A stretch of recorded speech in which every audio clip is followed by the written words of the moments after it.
So we're here in the dead of winter. It hasn't been much of a winter, but it's winter nonetheless. January, and I'm with Shirley, the urban pepper farmer, right? Well, the urban pepper project. Yes. Yeah, I screw it up every time, but that's okay. This is YouTube. Who cares? Anyway, she has taken matters into her own hands to organically, can we say? Yes, these are organic. Organically control some of the pests that are affecting her peppers that she's attempting to overwinter in the hoop house that you see behind us here. So tell me what you got here and a little bit about how it's supposed to work. I have researched and now purchased some biological warfare for the aphids, whiteflies, and little leafhoppers that are taking up residence in the tunnel over the winter. Oh yeah, they destroyed my tomatoes.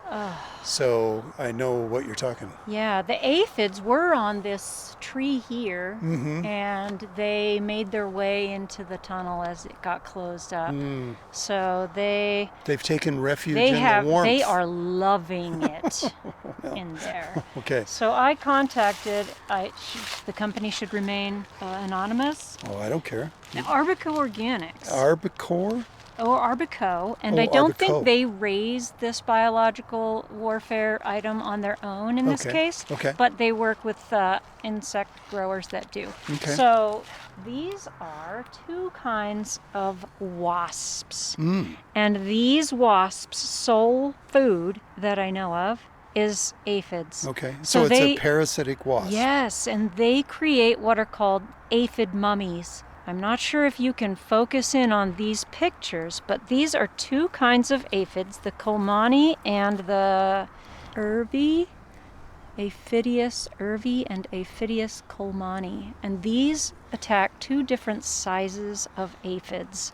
The larger ones are attacked by the urvi and the smaller by the colmani.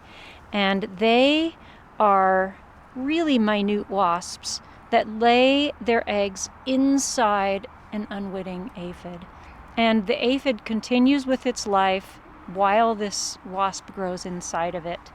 And it's definitely like a horror movie. Yeah, you're creating your very own alien episode You here. are. It's so sick. Nasty. And the aphids themselves keep living, keep going on while this wasp develops, but then they start to get little plumper, like they're pregnant with something inside, and they get shiny and gray. Are we talking about the aphid does? The aphid does. Yeah, you still can't really see the wasp yet, but you can tell when there's an aphid that's been affected. What's the life cycle of the wasp once it emerges from the aphid? Does it continue to affect other aphids? It does. So it will crack its way out of that now husk of an aphid, and it will find a mate, and then it will go to lay additional eggs in other aphids. What is the longevity of this project? Are we just going to continue to have these parasitic wasps? That is my hope. So I think I've timed this appropriately so that they can survive off the massive food supply that is in there now. And then by the time it's warm enough to open the inner tunnel into the main tunnel, where I'll have other things growing by then. And I'm also going to have some flowers in there. Okay. So that there will be a pollen source right. and a nectar source. Okay. For my other item. Okay, we've got the green lacewing. Yeah. And this is the lacewing larva? Yes, and the larvae go to work immediately.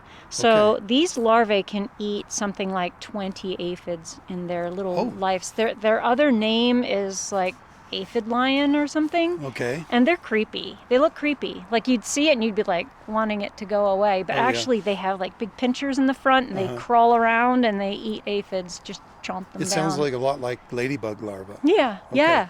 Except these guys can tolerate a wider temperature range. Oh, okay. So thus the winter application, and there is some heat in there. Okay. But my idea, you said the timing wise, is that these guys will build up a population, a viable population, that by the time I can free them, they will enter the entire farm space. Oh, So nice. that we will continue to have a population here. We do Sure. have a population here. It's just not as big as I'd like it to be. Okay. So this Okay. should help us. Okay. Really good. And these are all ready to go. There are adults in this container right now So can that are waiting to be released. Okay. Can we watch you release them? Yeah, let's do it. Okay. Let's go. Let's go inside the tunnel. There's the real way, which is to roll the door up.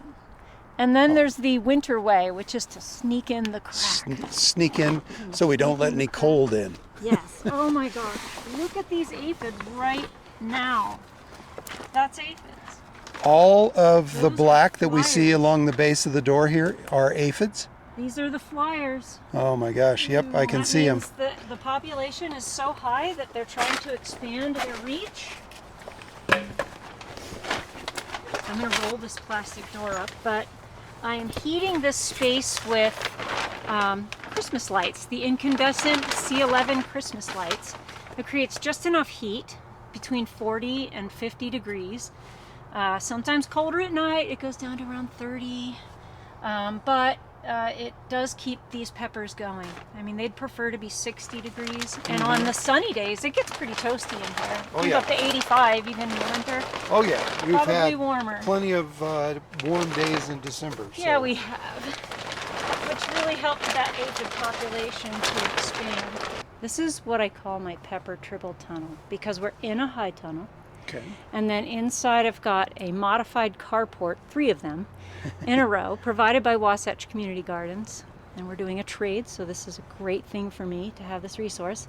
And then I've got the Agribond fabric that holds the heat directly in and allows moisture to freeze or to form on the outside of it. Oh wow.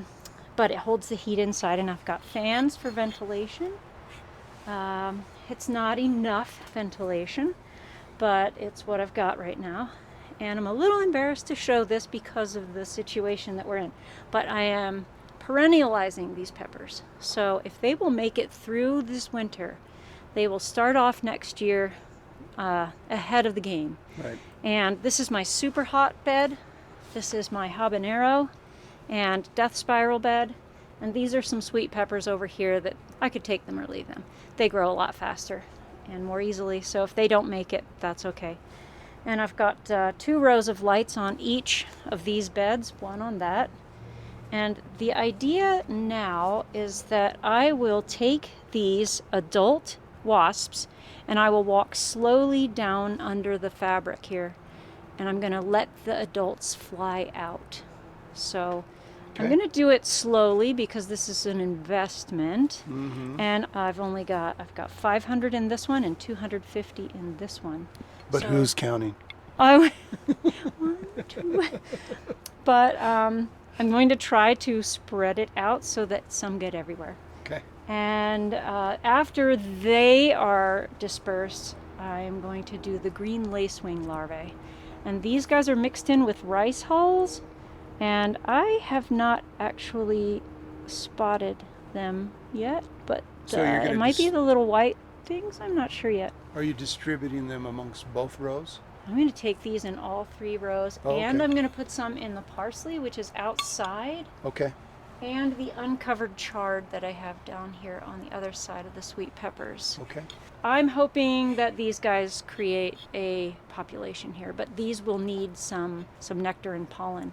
I have some flowers planted in here. Okay. I've got sweet alyssum, I've got some herbs, I've got marigolds, I've got catnip, some other things that will flower, and the peppers are flowering as well. Crazy enough, here in January, some of them are. Yeah. But I need that to keep them alive. And right now the aphids made enough honeydew to feed these guys as well for a while, because they also eat honeydew. Here For those goes. of you who don't know, honeydew is the waste product of an aphid. But lots of things like it. Oh yeah. Ants. Well, where I deal with trees, the city mold Yeah, grows oh in- yes. And you probably, it looks like you have I city do. mold in I here. have sooty mold, and that is growing on the honeydew. Okay. So that's also painful for me to see. Anyway, I'm going to turn the fans off so that I don't hurt them. Okay, got more of these. Here goes. Good work, little fellas. And I assume there are both genders of wasps in here. It says to allow them to fly out. Let's see if we can get a picture of any of them flying out. Here goes one, I think. They have been chilled. They were delivered priority overnight by FedEx. I was there to receive them, and I came over here within the hour. So they might still be a little chilly. They're thinking about Yeah, flying. I don't know. It's kind of nice They're in there. thinking. Is this our first? Come on, guys. Can you smell those aphids?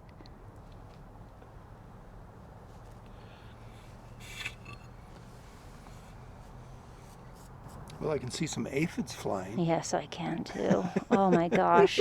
I used knockdown sprays in here 6 times now. I've used Bovaria bassiana. That's going to be a white powdery look that you see on some of the leaves, like this. It's applied, you mix it with water and spray it. Right. I've used that twice, and I've used, 4 times, and I used spinosad soap 2 other times, and it knocks them down, but it sure doesn't get rid of them, and they come right back. So I need the biological warfare. Sure. I need help. These guys are just going to hunt and hunt. And I'd like to just say that the reason you're going to the lengths that you are is that you are avoiding any type of pesticide or anything like that, because your journey is to become completely certified organic. Yeah. I'm part of the Transition to Organic Partnership Program. And it has been a wonderful resource to send me to a conference to learn more about farming and organic farming. I've always used organic processes and products. I've never used any kinds of toxic sprays or anything like that. So that isn't new to me, but making this level of investment is new to me. okay. So they're still thinking about flying. Well, I might as well start warming this one up in the meantime in my pocket, since I see how this is going. Oh, there's the first one that has ventured out that I can see. It's no longer part of the jar.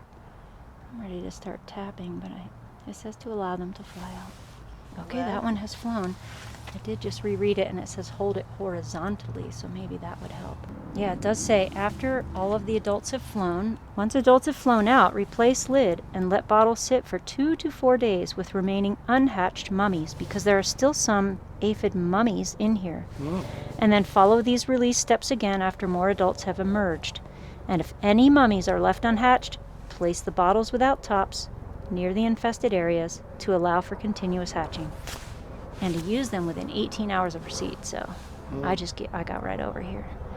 Is that one there? Yeah. Wow, he's huge. That one is huge. Oh, they're mating. There's 2. Oh, I don't know if they're mating, but there's 2 of them there. Okay, this is a family show. Yeah. Here comes a 3rd one. Uh-oh. Sorry.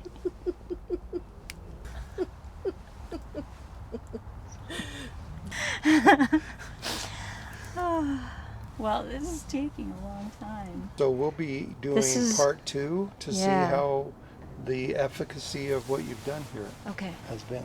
Yeah. Okay. Yeah, that sounds great. We're excited to have part 2. And I'll just tell you how this one says to release. This one just says to release them at a rate of 2 per 20 insects, and there's going to be releasing a lot here. So.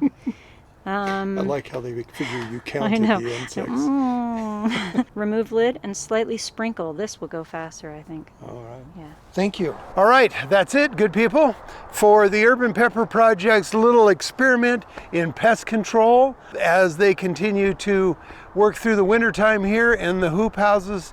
How did that work out, and how is the production of peppers? We should have high expectations. So join us for part 2 about the Urban Pepper Project's winter peppers.